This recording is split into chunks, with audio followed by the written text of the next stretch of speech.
जय जिनेन्द्र। आज हम एनसीईआरटी 11th अध्याय 2 आंकड़ों के संगठन के अंतर्गत डीपीआई द्वारा जारी की गई प्रश्न बैंक के क्वेश्चन नंबर 8 को हल करेंगे। इसमें 1 से लेकर 5 तक क्वेश्चन है। क्वेश्चन नंबर 8 में पहला क्वेश्चन है, वर्गीकरण के उद्देश्य का वर्णन कीजिए। तो उद्देश्य को देखने से पहले हम वर्गीकरण देख लें। यदि मान लीजिए कि किसी स्कूल में 50 बच्चे हैं, अब इन 50 बच्चों में से बॉयज़ और गर्ल्स को हम अलग अलग कर देते हैं। 20 बॉयज़ हैं और 30 गर्ल्स हैं। तो ये क्या हो गया? वर्गीकरण। वर्गीकरण से क्या होगा कि समांक सरलीकृत हो जाते हैं। अब हम एक झटके में ये समझ सकते हैं कि स्कूल में बॉयज़ ज़्यादा हैं, गर्ल्स ज़्यादा हैं, किनकी संख्या है। अगर अलग अलग आंकड़े लिखे होते तो हमें समझने में थोड़ी परेशानी होती। स्पष्टीकरण हमें स्पष्ट समझ में आ रहा है कि कितने बॉयज़ हैं। हमने समानता और असमानता के आधार पर स्पष्ट कर दिया। बॉयज़ एक विशेष समानता होती है और गर्ल्स में अलग समानता होती है। तो हमने समानता और असमानता के आधार पर अलग अलग कर दिया, तो स्पष्टीकरण हो गया। तुलनीयता, अब क्या होता है कि जब हम वर्गीकरण कर देते हैं तो हम तुलना कर सकते हैं कि स्कूल में गर्ल्स ज़्यादा हैं और बॉयज़ कम हैं। व्यवस्थीकरण, वर्गीकरण से हमें तथ्य जो है व्यवस्थित रूप से दिखने लगते हैं।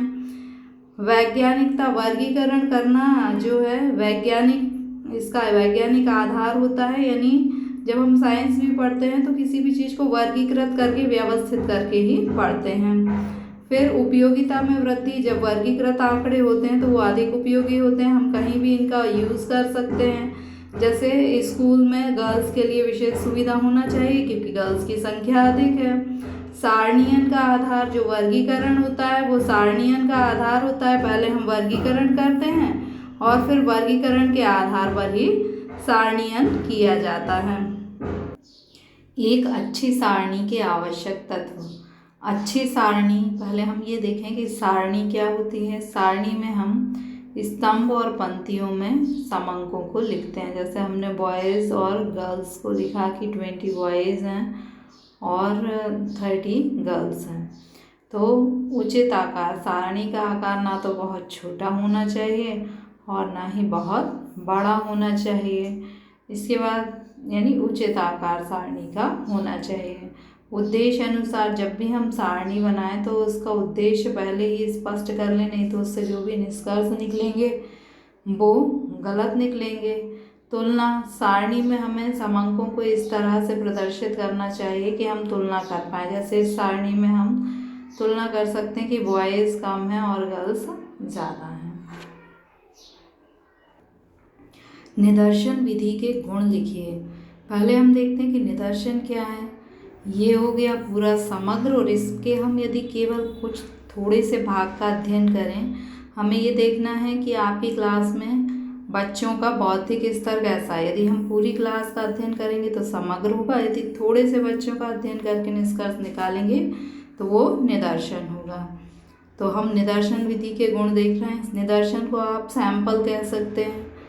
तो शुद्ध निष्कर्ष की प्राप्ति, चूँकि निदर्शन में हम पूरे का अध्ययन न कर सैंपल यानी थोड़े से भाग का अध्ययन करते हैं, इसलिए कुछ इकाइयों का अध्ययन करते हैं, इसलिए जो निष्कर्ष निकलते हैं वो शुद्ध होते हैं।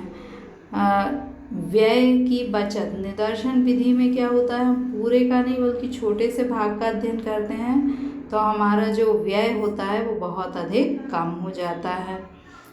समय की बचत, पूरे का अध्ययन न कर एक छोटे से भाग का अध्ययन किया जाता है, इसलिए समय की भी बचत हो जाती है। विश्वसनीयता, चूँकि निदर्शन विधि में छोटी से भाग की इकाइयों का अध्ययन करना होता है, इसलिए गहन अध्ययन किया जाता है और गहन अध्ययन के कारण क्या होते हैं, निष्कर्ष विश्वसनीय होते हैं।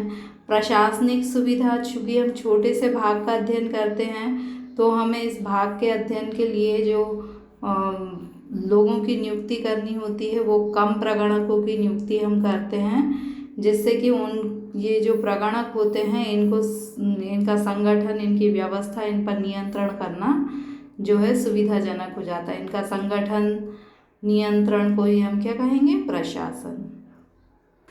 संगणना विधि के गुण लिखिए।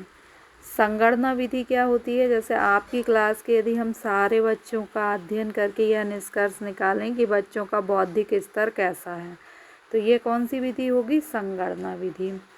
तो संगणना विधि के गुण क्या हैं? पहला है विश्वसनीयता। संगणना विधि विश्वसनीय क्यों है? क्योंकि इसमें जैसे हमने पूरी क्लास के एक एक बच्चे का अध्ययन किया, तो इसमें प्रत्येक इकाई का अध्ययन किया जाता है, इसलिए इसमें जो भी निष्कर्ष निकलता है वो विश्वसनीय होता है।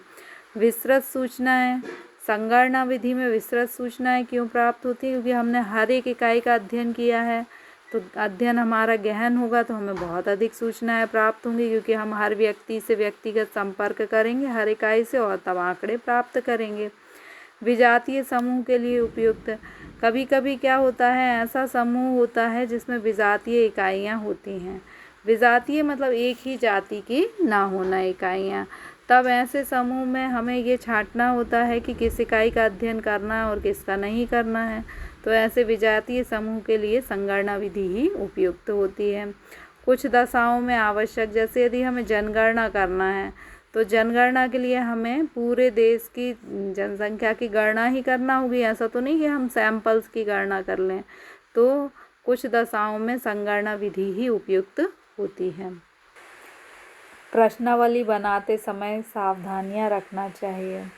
प्रश्नावली क्या होती है? प्रश्नावली एक प्रश्न की सूची होती है जिसे डाक द्वारा उत्तरदाता तक भेज दिया जाता है। प्रश्नावली का आकार उचित होना चाहिए, अर्थात ना तो बहुत छोटा होना चाहिए ना बहुत बड़ा होना चाहिए। वैसे छोटे आकार की प्रश्नावली अच्छी समझी जाती हैं। सरल प्रश्न, प्रश्नावली में जो प्रश्न हैं वे सरल हों जिससे उत्तरदाता को वे आसानी से समझ में आ सकें। उचित प्रश्न, प्रश्नावली में जो प्रश्न होना चाहिए वे उचित होना चाहिए, मतलब बहुविकल्पीय प्रश्न जो हैं या हाँ और ना वाले जो प्रश्न होते हैं वो अच्छे प्रश्न समझे जाते हैं। फिर प्रश्नावली में उचित क्रम होना चाहिए प्रश्नों का। जैसे यदि आप जनगणना करने गए तो पहले आप पूछेंगे कि आपका विवाह हुआ या नहीं, और इसके बाद आप पूछेंगे कि आपके बच्चे हैं या नहीं। टिप्पणी, प्रश्नावली जो है उसमें नीचे टिप्पणी भी दी जाना चाहिए, जिससे कि जो उत्तरदाता उसे कोई कन्फ्यूज़न हो तो वह टिप्पणी से उसको समझ सके।